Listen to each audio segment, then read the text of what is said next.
Saudara-saudara jemaat yang diberkati Tuhan, hari ini kita kembali bertemu. Kita bersuka cita karena Tuhan hendak menyatakan firman-Nya. Kita akan merenungkan bersama-sama.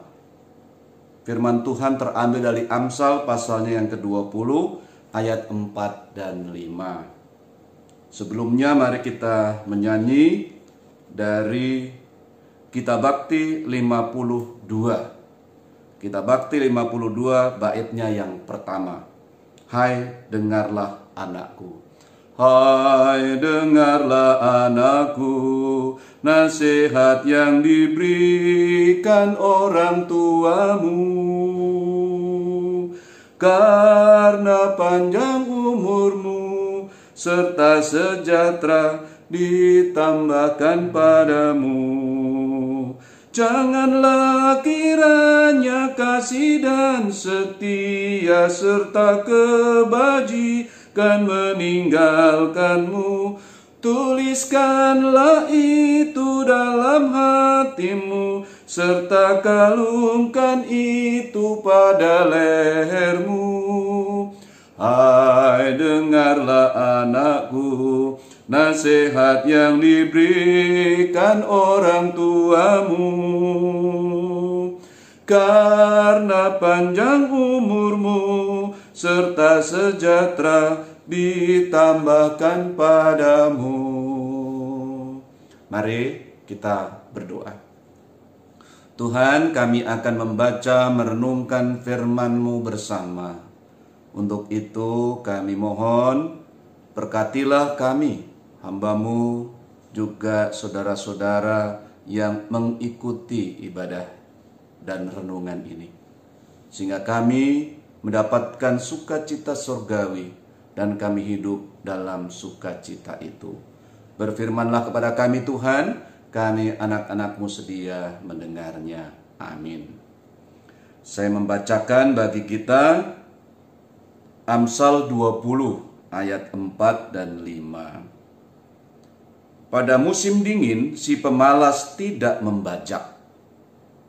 Jikalau ia mencari pada musim menuai, maka tidak ada apa-apa.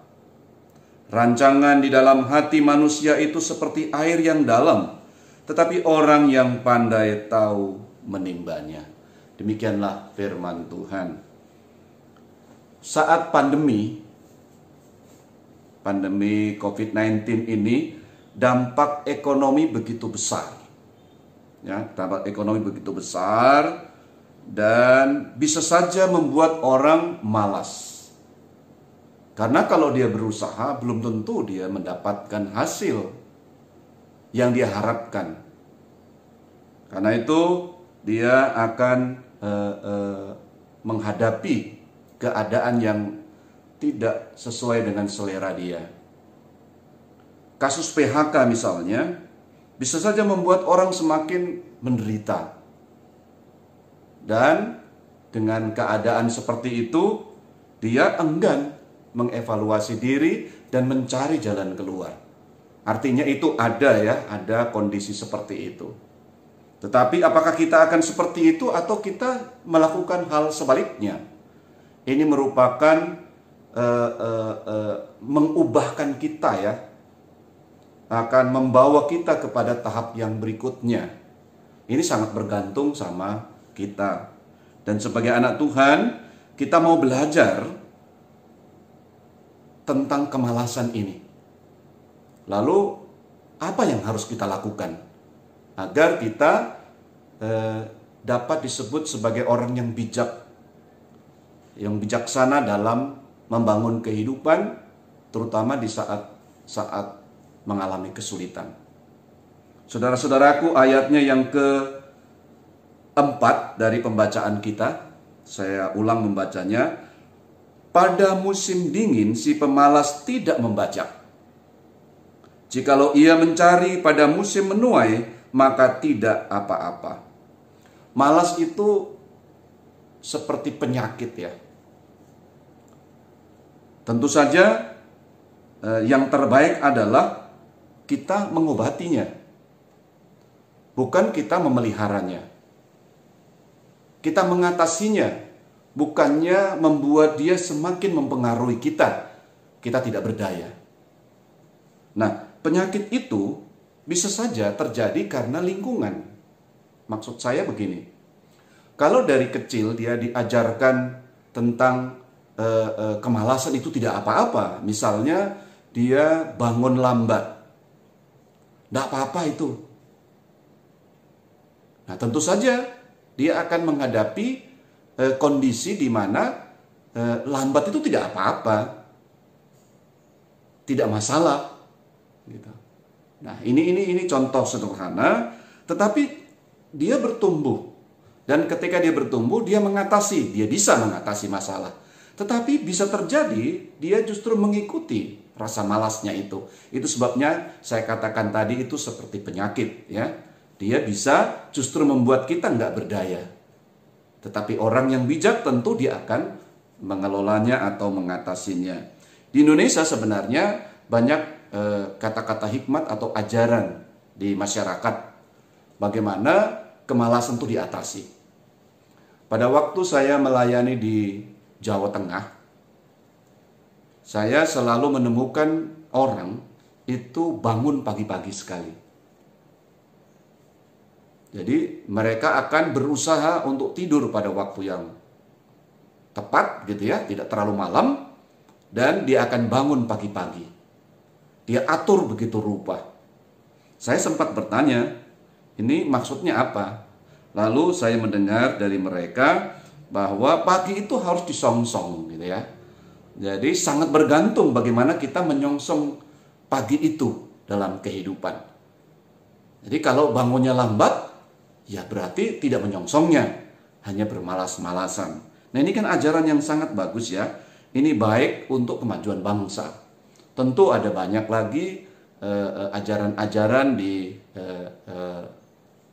daerah-daerah di Indonesia ini. Kalau orang mau mengatasi kemalasannya bisa.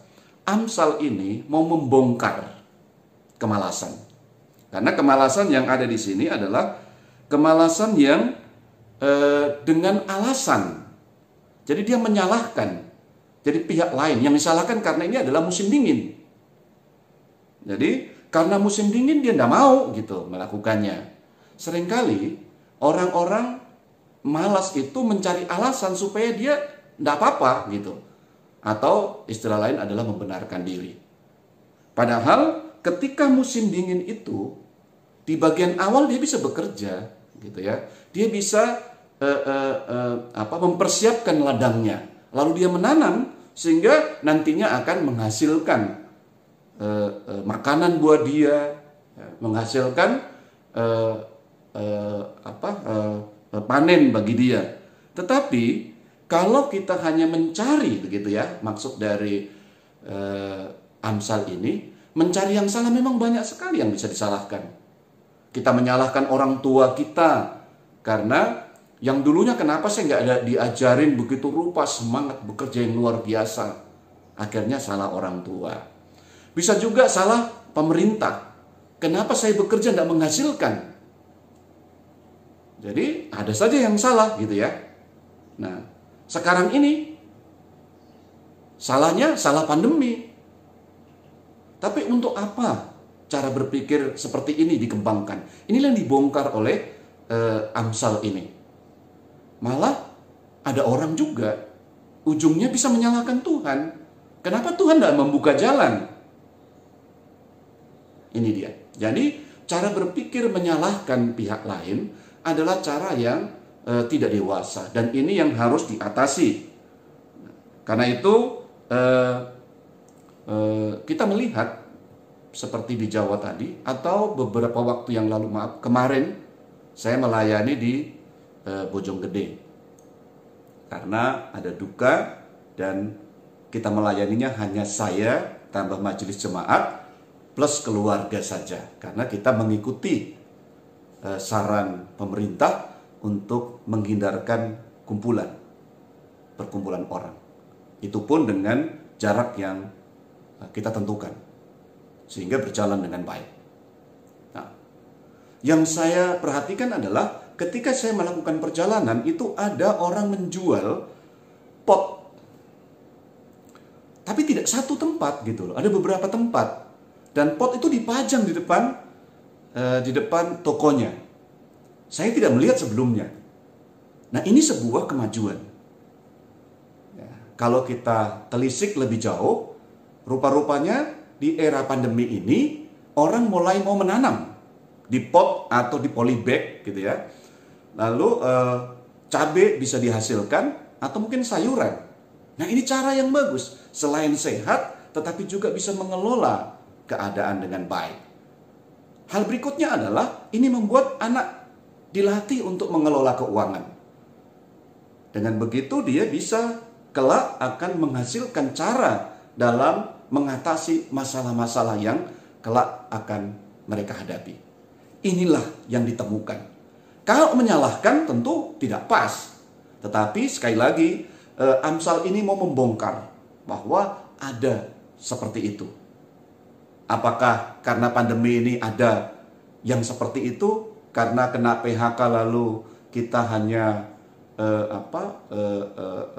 marah gitu ya, menyalahkan perusahaan, menyalahkan pemerintah, menyalahkan orang lain, menyalahkan pandemi. Kan tidak begitu. Yang diharapkan adalah kita bijaksana. Pandemi adalah bagian dari kehidupan. Bencana alam juga adalah bagian dari kehidupan. Mungkin ada kekeliruan kita dalam kehidupan bersama. Misalnya kalau bencana itu ya penebangan hutan misalnya. Atau kebijakan-kebijakan yang tidak berpihak untuk melestarikan alam misalnya. Nah, ini seandainya toh itu ada dan itu terjadi, kita tentu akan memprotesnya. Kita tidak mau hal seperti itu terjadi. Tapi kita merenungkannya, lalu apa yang kita buat? Itu yang paling penting.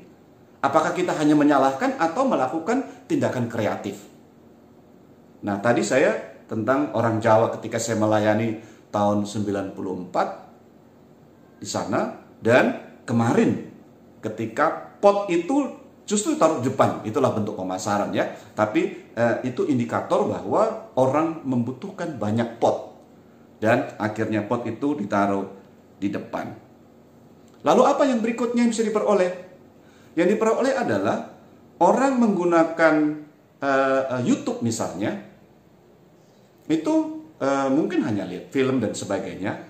Sekarang orang menggunakan YouTube untuk bersama-sama share tentang bagaimana bercocok tanam.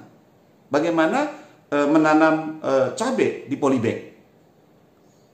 Bagaimana bayam bisa ditanam dan sekian waktu dia bisa menghasilkan untuk kita manfaatkan. Bahkan kita bisa menciptakan suasana yang lebih enak, yang segar, dan anak-anak juga belajar untuk mengelolanya. Nah, dengan demikian Bapak Ibu Saudara-saudara, kita juga perlu memahami, perlu mengerti bahwa dalam kekristenan itu ada etos kerja. Ada etos kerja kekristenan. Saya mencatat ya beberapa saja. Yang pertama adalah dalam etos itu ada rajin atau tekun dari seorang Kristen. Ini yang diharapkan muncul dari berbagai peristiwa kehidupan. Misalnya kitab Lukas pasal 16 ayat 10. 16 ayat 10, Lukas 16 ayat 10 saya bacakan. Barang siapa setia dalam perkara-perkara kecil, ia setia juga dalam perkara-perkara besar. Dan barang siapa tidak benar dalam perkara-perkara kecil, ia tidak benar juga dalam perkara-perkara besar. Ketekunan ini penting. Saya mendidik anak. Tuhan menganugerahkan 2 anak bagi kami, saya dan istri. Ketika mempersiapkan mereka dari kecil, saya harus mengantar mereka untuk les atau kursus bahasa Inggris. Saya masih ingat sekali. Dan itu harus ditekuni begitu rupa.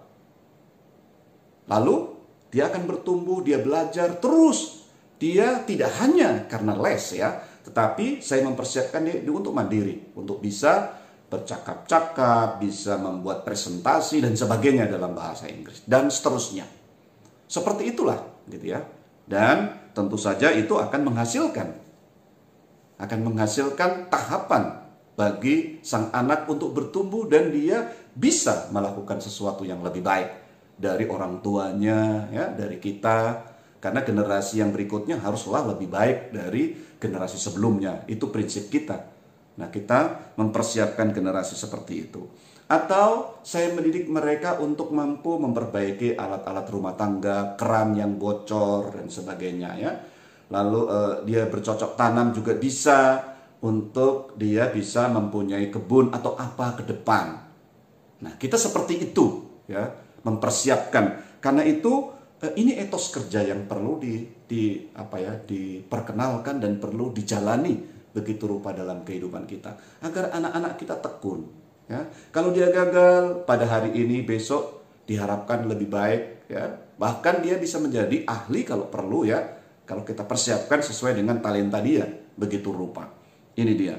Jadi karena itu ayatnya yang berikutnya itu ayat pasal 20 ayat 5, ya.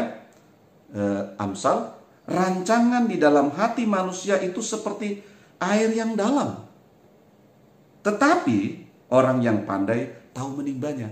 Kita merancang, tapi kita timbang nggak? Kita dapatkan di hasilnya enggak, gitu loh.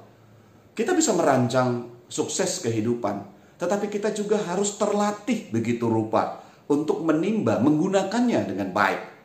Nah, tentu dirinya. Karena itu kalau orang berkembang itu yang terutama adalah dirinya sendiri. Apa cita-cita dia, apa rancangan dia bisa kelola kehidupannya begitu rupa. Dia bisa menimbanya. Dengan begitu Amsal ini mau menolong agar orang benar-benar mandiri, mampu. Seorang Kristen adalah seorang yang punya kepribadian yang matang, gitu loh. Karena memang manusia itu kan makhluk pekerja, homo faber, ya. Kalau dia bekerja, dia justru menemukan kehidupannya, gitu. Dia menemukan jati dirinya. Dia tidak tenggelam dalam kesulitan-kesulitan yang ada, tetapi karena dia bekerja, dia tahu bahwa dirinya berkembang. Nah, jati dirinya terbentuk begitu rupa. Nah, jadi jangan punya alasan-alasan apapun, ya. Nah, ini yang buruk sekali adalah ketika agama justru agama justru membuat orang itu salah mengerti. Itu hal berikutnya. Karena itu ajaran-ajaran itu juga harus dikritisi. Kita sebagai orang tua, kita sebagai pendamping, bagi anak, bagi jemaat, bagi yang lain untuk bertumbuh, maka kita juga harus kritis, ya, begitu rupa. Misalnya Paulus memberikan kritik yang tajam dalam kehidupan jemaat dan masyarakat di Tesalonika. Nah, di Tesalonika firman Tuhan dari 2 Tesalonika pasal 3 ayat 10. Jika seorang tidak mau bekerja, janganlah ia makan. Nah, ini catatan kita. Mengapa Paulus sampaikan seperti itu? Karena orang menggunakan agama itu untuk sembunyi dia. Jadi dia pergi ke gereja, dia melakukan kegiatan-kegiatan ibadah-ibadah yang formal, lalu dia mengabaikan tugas dan tanggung jawabnya. Seakan-akan bekerja itu bukan sesuatu yang penting. Padahal bekerja itu memang sebuah panggilan kehidupan kita. Jadi karena kita manusia, kita homo faber, kita melakukannya. Dan itu mestinya dikembangkan begitu rupa. Tetapi sekali lagi ada orang yang justru sembunyi. Dengan alasan ke gereja, dia tidak mau melakukan tugas-tugas kehidupannya. Dia bisa saja pergi cepat-cepat ke gereja, dia yang tugasnya adalah mencuci piring, dilatih oleh orang tuanya, dia langsung tinggalkan dengan alasan dia pergi ke gereja. Akhirnya orang tuanya yang melakukannya, tidak terlatih dia sembunyi, dia menggunakan agama untuk kepentingannya. Nah, ini bahaya-bahaya. Karena itu yang perlu kita lakukan dan kita mengerti adalah bahwa ini masalah panggilan bekerja itu. Memang banyak salah kaprah, Bapak Ibu Saudara-saudaraku.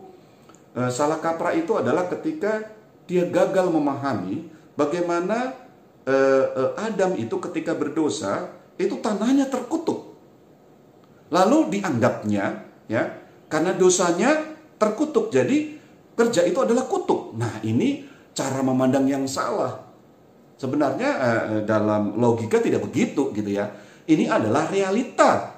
Realitas kehidupan kita itu ada dalam dosa. Sehingga kita perlu kerja keras. Dan di situ justru membuktikan kita, panggilan kita adalah mengatasi.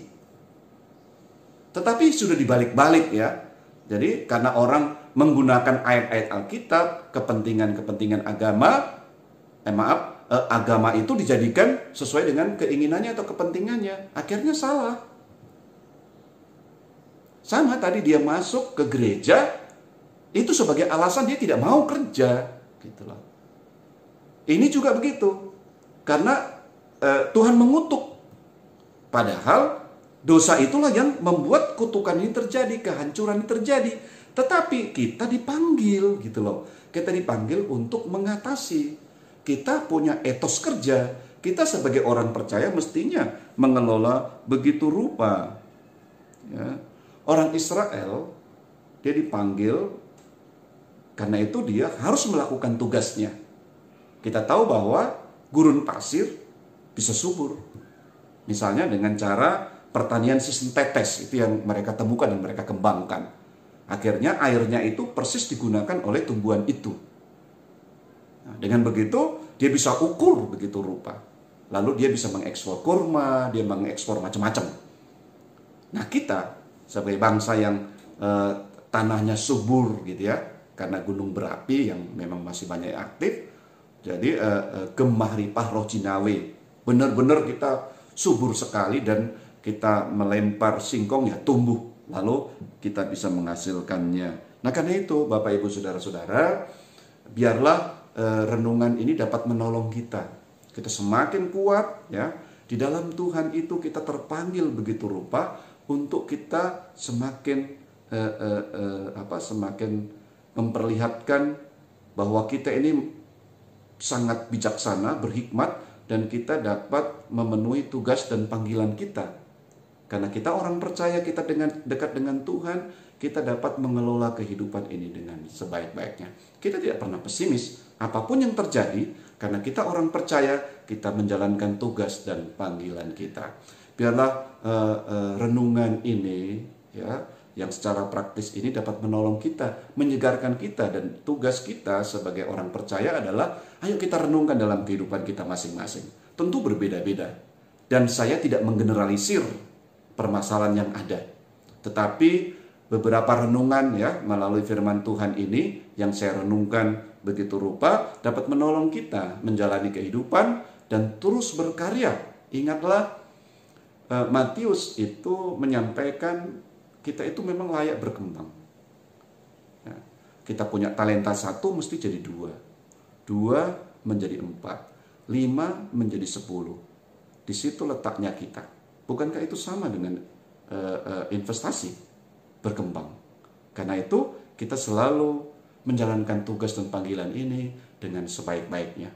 Dan saya yakin kita bersama-sama saling menopang, kita dapat berjalan bersama, kita terus maju selangkah demi selangkah.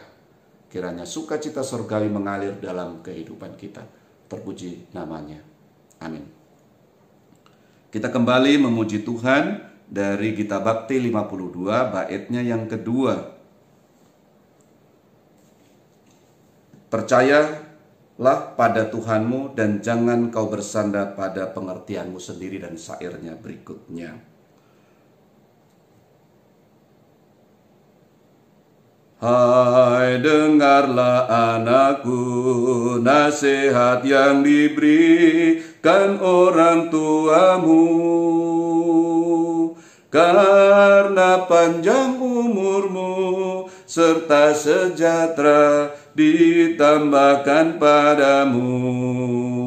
Percayalah pada Tuhanmu dan jangan kau bersandar pada pengertianmu, dan akui Dia dalam lakumu, maka jalanmu akan diluruskannya.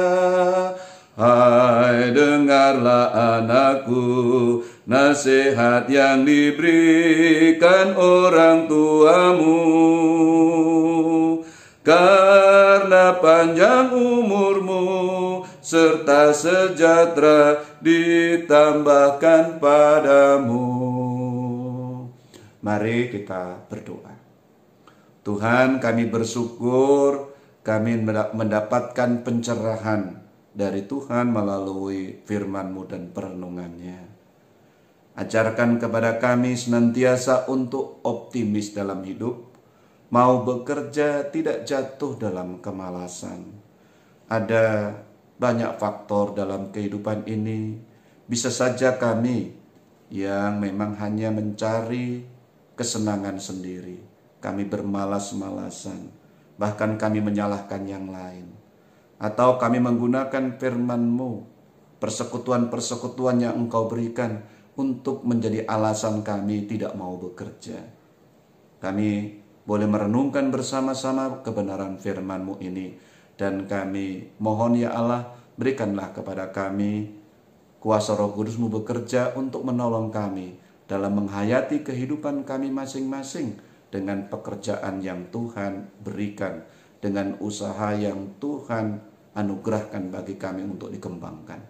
Kami berdoa untuk seluruh jemaat dan mereka yang mengikuti perenungan ini, agar dibukakan jalan, dimampukan untuk kreatif mengelola kehidupan ekonominya.